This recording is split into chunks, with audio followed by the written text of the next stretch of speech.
आणखीन एक अशा प्रकारचा मुद्दा ज्या मुद्द्यावरून सध्या आसिम मुनीरच्या बद्दल संपूर्ण देशामध्ये एका नव्या चर्चेला तोंड फुटलंय। काय ही चर्चा आणि आसिम मुनीर का पहलगाम हल्ल्याचा मास्टरमाइंड मानला जातोय आणि त्याने हे कट कारस्थान का केलं, जाणून घ्या।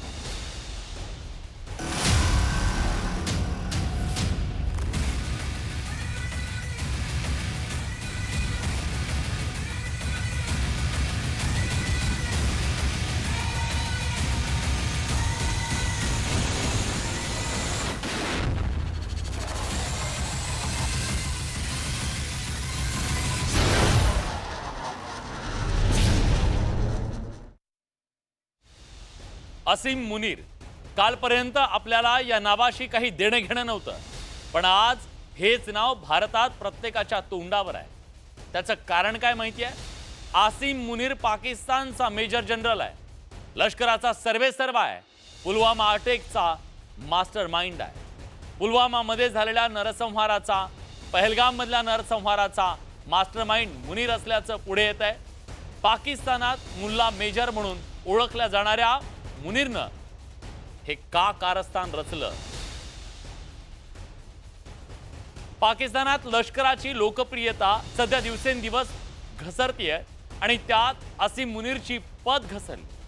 पाकिस्तानी जनता मुनीरच्या नावानं वोटं मोडतीये। पाकिस्तानच्या दैनंदिन अवस्थेला लष्कर जबाबदार असल्याचा पाक जनता जी आहे ती उघडपणे बोलतीये। आसिम मुनीरची खुर्ची धोक्यात आली आहे आणि त्यामुळेच बलुचिस्तानमध्ये पाकिस्तानी सैनिक रोज मरतायत, त्यांच्यावर हल्ले होत आहेत। बलुच रिबेलच्या पुढे खरं तर रिबेलच्या पुढे पाक लष्कराचा टिकाव लागत नाहीये आणि नुकताच लष्कराच्या रेल्वेवर केलेला हल्ला असो, त्यात शेकडो अधिकाऱ्यांचा गेलेला बळी असो, या घटनेचा पाक लष्करानं धसका घेतला। खैबर पख्तूनवामध्ये तर पाक लष्कर रोज मार खात आहे। तहरीक ए तालिबान पाकिस्तान जेव्हा पाहिजे तेव्हा हल्ले करत आहे। खैबर पख्तूनवा प्रांतावरची पाकची पकड ढिली झाली आहे तर तहरीक शिरजोर बनत आहे। सिंध प्रांतात कालवा प्रकल्पावरून जनतेत प्रचंड रोष आहे, संताप आहे। कालव्याच्या विरोधात लोक रस्त्यावर उतरलेत आणि चौथा सगळ्यात महत्त्वाचा प्रांत म्हणजे पंजाब आणि पंजाब मुनींवर नाराज आहे। ते इम्रान खानला तुरुंगात ठेवल्यानं पंजाबी मुनीरवर नाराज आहे। इम्रान खानला सोडण्याची मागणी आता जोर धरू लागली आहे। त्यामुळे पाकिस्तान स्वतःच्या घरामध्ये चहूबाजूने घेरला गेलाय। पाकिस्तानची आर्थिक हालत काय? तर आर्थिक हालत खस्ता आहे।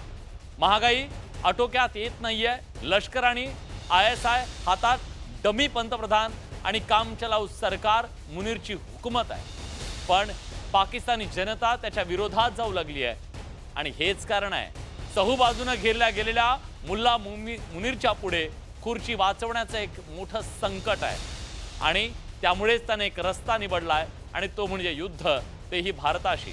आज युद्धच मुनीरला वाचवू शकतं आणि त्यामुळेच भारताशी खोडी काढण्याची, एक प्रकारे कळ काढण्याची ही हुकूमत त्याने केली आहे आणि भारताला भडकवण्यासाठी मुनीरचं पहलगामचा हल्ला घडवून आणल्याचं बोललं जात आहे। पुन्हा मुनीर हे भाषण सुद्धा करतोय आणि चिथावणी देतोय। Our stance, government stance on Kashmir is absolutely clear. It was our jugular vein. It is our jugular vein. We will not forget it. And we will not leave our Kashmiri brethren in their heroic struggle, what they are waging against the Indian occupation. And we have fought free war for Kashmir. To the Muslims of the Gaza also. Every kind of support that has been extended. And it is Pakistan, in the strongest possible words have been used by Pakistan for the Muslims of the Gaza and Palestine. Balochistan आर्मीसारखे गट त्यांच्या सैन्यावरती हल्ला करत होते। China Pakistan economic कॉरिडॉरचं त्यांना रक्षण करता येत नव्हतं आणि याशिवाय अफगाणिस्तानच्या बाजूने तेहरीक ए तालिबान पाकिस्तान त्यांच्यावरती हल्ला करत होतं। तर या सगळ्या कठीण परिस्थितीमधून बाहेर येण्याकरता आणि देशाचं मनोबल वाढवण्याकरता आणि सैन्याचं मनोबल वाढवण्याकरता मुनीर यांना वाटलं की आपण जर काश्मीरवरती हल्ला केला, दहशतवादी हल्ला केला, तर यामुळे लोक देशात जी कठीण परिस्थिती आहे ते विसरतील. हे अगदी स्पष्ट आहे की आज कोणाही पेक्षा जास्त मुल्ला मुनीरला वाटतंय की भारतानं हल्ला केला पाहिजे. दुसरं कोणाही पेक्षा मुनीरला युद्ध हवं आहे. युद्ध एकच अशी गोष्ट आहे जी जनता त्याचे सगळे पाप विसरून त्याला पाठिंबा देईल असं मुनीरला वाटतंय. त्याचा मनसुबा तोच आहे. जनरल परवेज मुशर्रफचा आदर्श त्याच्या डोळ्यासमोर आहे. 1999 मध्ये कारगिल युद्ध झालं. पाकिस्ताननं घुसखोरी केली, भारतीय चौक्यांवर कब्जा केला आणि भारताला युद्ध करायला भाग पाडलं. कारगिल युद्धात पाकड्यांनी चांगलाच मार खाल्ला. पाक लष्कराची लाज गेली. पण मुशर्रफनं सगळं खापर नवाज शरीफच्या डोक्यावर फोडलं. शरीफची खुर्ची हिसकावली. मुशर्रफ पाकचा सर्वेसर्वा बनला. युद्धामुळे ज्याची हकालपट्टी व्हायला हवी होती तो मुशर्रफ पाकिस्तानचा सत्ताधीश बनला. मुशर्रफ सोबत जे झालं ते आपल्या सोबत होईल अशी आशा आहे मुनीर मुल्लाला. हल्ला केल्यानंतर ते अनेक दिवस गायब होते. ते नेमकं काय करत होते कोणाला माहीतच नाही.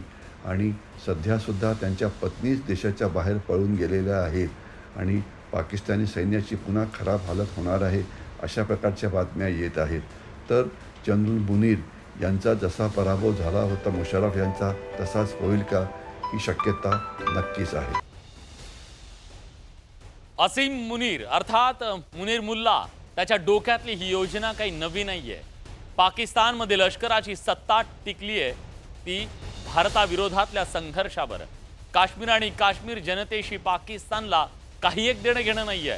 काश्मीरचा प्रश्न धगधगता ठेवायचा, लोक मारायचे आणि त्या बळावरती आपल्या रोट्या शेकायच्या सत्तेच्या. हे लष्कराच्या फायद्याचं आहे आणि या संघर्षातून त्यांच्या खिशात पैसा येतोय. जनतेला मूर्ख बनवता येत आहे. जनता कंगाल आहे, आज एका भाकरीसाठी मोहताज आहे. आणि मुल्ला मुनीर हेच सगळं कार्ड पुन्हा पुन्हा खेळतोय आणि आपली सत्ता मजबूत करतोय.